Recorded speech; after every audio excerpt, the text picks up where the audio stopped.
Welcome back to our conversation with Somerville Mayor Joe Curtatone. So we talked about the promise of casino revenues helping the state and cities and towns. Another big promise in the offing is the legalization of recreational marijuana due to coming to a city near you on July 1st. Now, Somerville already has, I believe, several medicinal marijuana dispensaries. What are you looking at as far as recreational pot shops? So Somerville has overwhelmingly supported both medical marijuana for its cause and purpose. We believe in that cause, and recreational marijuana. Personally, I support it as well. I was a criminal defense lawyer for a decade, and the war on drugs, as we can all agree, does not work.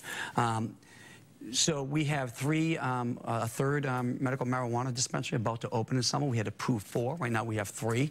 With recreational marijuana, you have to have a minimum of 6, according to the rules and regulations, and a Cannabis Control Commission. A city like Somerville would have a minimum of 6. Based on, they're using sort of the per capita form that they do with liquor license in the state. Oh, you have to allow up to 6. Up to 6. So, okay. You know, we are going through a study process. The rules and regulations allow us for us to conduct a study like we did with medical marijuana.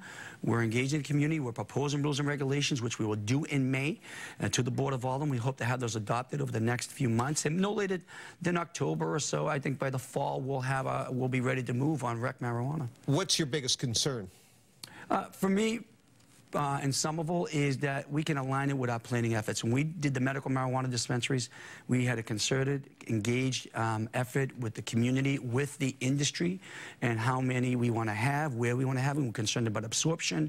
And we wanted to put those on Main Street as well because we believe in the cause, and we don't want to put them in some back alley. But they also align with our neighborhood planning efforts. And the same goes with the recreational marijuana facilities. They should be aligned with our planning efforts, and that's what we're trying to do. And the biggest concern for everyone is to make sure that it's successful, that we execute correctly, that it works.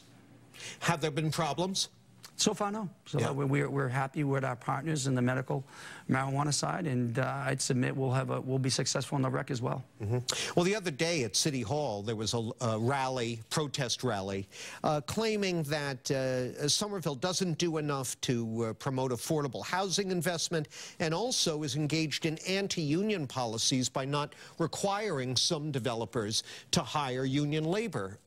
What's your response to them? Well, let's just say, I think we all know very well, given recent federal investigations, that we cannot require private sector people legally to hire union labor. We encourage everyone to engage stakeholders in labor and the private sector when developers come to Somerville. I can't legally require one, and we have to be careful that we follow the laws of the Commonwealth in the United States of America. That being said, we are focused on social progress causes like affordable housing. Somerville's built more affordable housing under my administration than any other previous administration. We believe we have to be bold, not just in Somerville, but the region. We are in an affordable housing crisis. The greater Boston metro region needs 440,000 units of housing by 2040 in order to remain economically viable. In fact, I'm co-chairing, along with Marty Walsh, a coalition, the Metro Mayors Coalition, a task force with them to create production goals and affordable housing goals for the metro region. When will that be coming out? Well, the first report will come out this June. That'll lead to certain goals for the region as a whole and best practices to be implemented. And then the next year and a half to 18 months following will be the next phase of planning. But we're also working with the Baker administration. This is a top priority.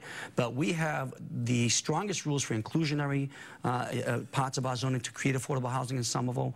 We have some of the strongest rules overall for affordable housing, and we've created more affordable housing units in the last several years than any time in the city's history. We'll be watching. Absolutely. Mayor, thanks for your time. Pleasure. Appreciate it. Somerville Mayor Joe Curtatone, that's it for me. Now it's back over to my colleagues for more WBZ News.